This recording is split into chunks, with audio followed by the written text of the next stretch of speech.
My name is Mansoor Ahmad. We're presenting this poster under University of Illinois College of Medicine, Peoria campus. This study was done at St. Francis Medical Center, which comes under OSF Healthcare System. We have looked at the cost impact of percutaneous coronary intervention and its association with different angina classes. The authors are listed.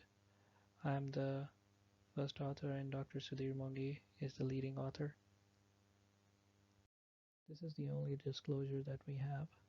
Dr. Sudhir Mongi is a member of Advisory Board and Speaker Bureau at Edwards Lifesciences.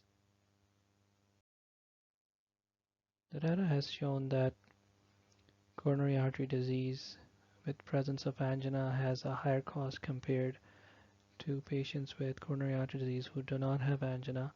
However, the cost impact of angina based on different classes has not been studied so extensively in patients who undergo PCI.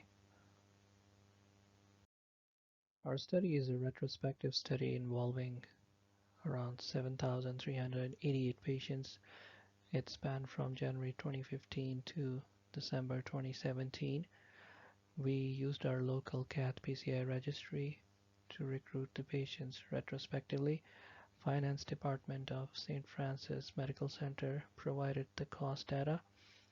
The patients that were excluded were the ones which had incomplete records in the registry or those who went for cabbage. We divided the patients in two groups, those who required the PCI and those who did not need the PCI. We used Canadian Cardiovascular Society angina class system to stratify the patients based on their angina severity. For statistical analysis, we used t-test, chi-square test, and adjusted regressions. Our primary outcome was 30-day readmission and mortality, and secondary outcome was the cost of admission for angiogram.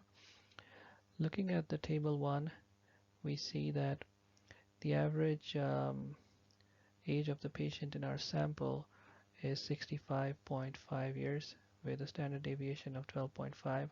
Our sample size after the exclusion was 6,403. Patients who required PCI was 2,444, and rest of the patients were the ones who did not need the PCI.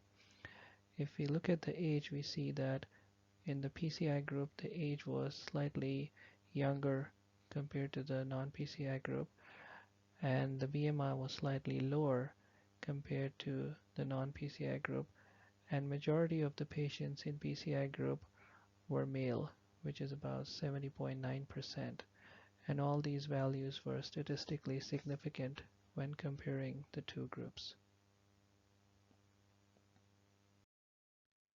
When we compare the patients who underwent PCI with the patient who did not have the PCI, we see that in table 2, the percentage of patients with no symptoms who had the PCI was 3.5%, but as you go down into the table with increasing severity of angina based on the angina class, we see that the percentage of patients requiring PCI gradually increases, with the highest percentage of patients getting the PCI at CCS class 4, which is the highest severity of angina.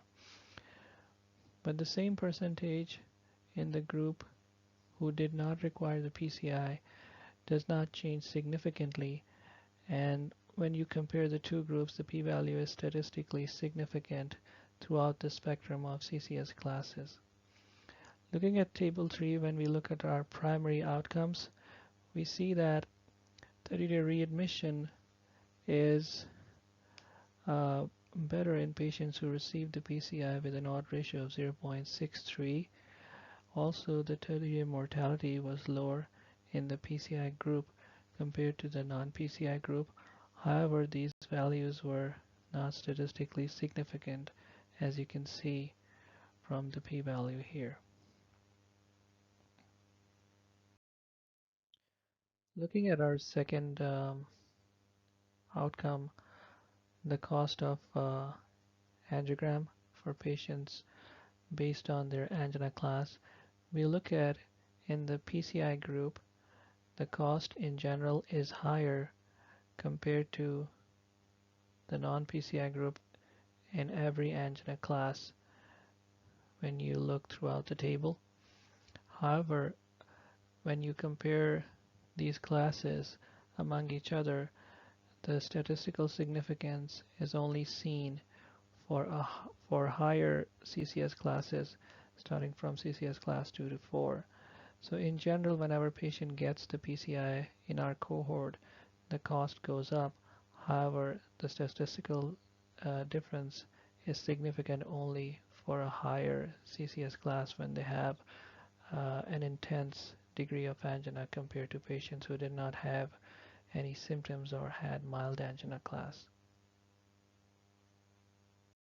And this is our final slide, table 5, which looks at odds of getting PCI based on the angina class.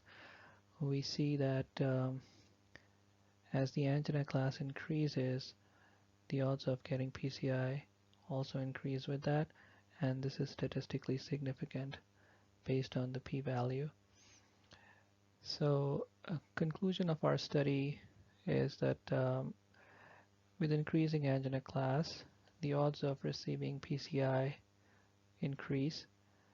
PCI also increases the cost of admission, and it is seen significantly in patients who had higher angina class at presentation.